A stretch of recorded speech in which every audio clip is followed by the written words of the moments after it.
এবাৰ খুব বেছি দেখিছোঁ ৰাইজ আহিছে ইমান ঠাণ্ডাৰ মাজতো ইমান ধুনীয়াকৈ সকলোৱে কনচাৰ্ট কৰিছে খুব ভাল লাগিছে কিছু সংখ্যক মানুহে হয়তো মোৰ গীত শুনিছে বা কিছু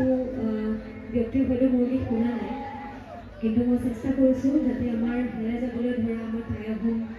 ভাষাৰ গীত মাতবোৰ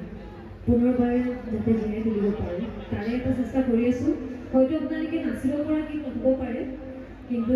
বহি যিসকলে শুনি আছে বা ইয়াত সংগীত প্ৰেমী যিমানখিনি ৰাইজ আছে সকলোৱে হয়তো গীতখিনি মানে হৃদয়গত কৰিব পাৰিব তাৰে চেষ্টা কৰিছোঁ প্ৰথম গীতটি মই গাবলৈ বিচাৰিছোঁ মোৰ